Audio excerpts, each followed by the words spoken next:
10번째 이야기. 항상 불호를 염송하면 염주에 힘이 깃든다. 1986년 민국 75년의 어느 날 정스님이 타이베이의 나이거사 집을 방문하여 대화를 나누던 중 나이거사가 어떤 스님의 염주에 힘이 깃들어 있다고 이야기했다. 정스님은 나이거사가 약간의 영적인 능력을 가지고 있음을 알고 있었기에 시험 삼아 손목에 걸고 있던 염주를 건네며 물었다. 이 염주는 어떤가요? 그가 염주를 받아들고는 이렇게 말했다. 이 염주는 별다른 기운이 없습니다. 사실 이 염주는 평소 책상 위에 두고 사용하지 않았고 이번 외출을 위해 급하게 손목에 걸고 나온 것이었다. 그러자 정스님은 평소 염불할 때 사용하던 108개의 염주를 주머니에서 꺼내어 다시 건넸다. 그렇다면 이 염주는 어떤가요?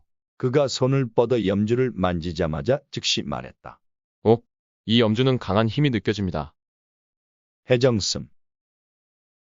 11번째 이야기. 좌선하며 염불하니 기공이 되돌아오다. 나이거사는 재능이 뛰어나며 모 방송국에서 예술 감독으로 활동하고 있었다. 그는 유명 연예인 몇 명에게 기공을 이용해 기를 불어넣은 적이 있었으며 그들은 모두 강한 반응을 보였다고 말했다.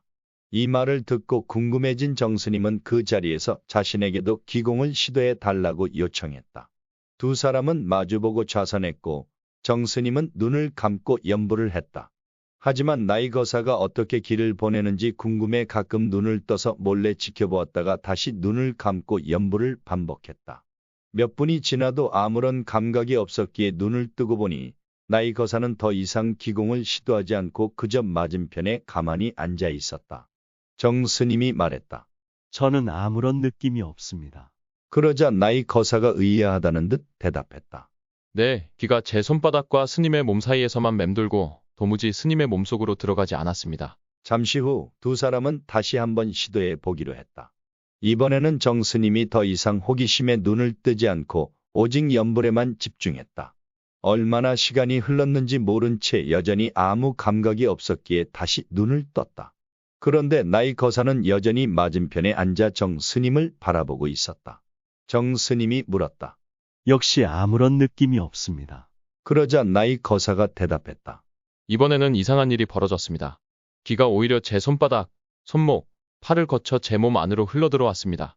염불에 집중하지 않으면 기가 두 사람 사이에서 머무르고 염불에 집중하면 기가 상대방의 몸 안으로 들어간다. 이를 통해 염불이 특별한 자기장을 형성하며 더욱 집중할수록 그 자기장이 강해져 상대방이 보낸 기를 되돌려 보내는 힘이 작용함을 알 수 있다. 관경에서는 이렇게 말한다. 광명이 온 세상을 두루 비추며 염불하는 중생을 감싸 보호돼 버리지 않는다. 육신은 나그네요, 마음이 주인이다.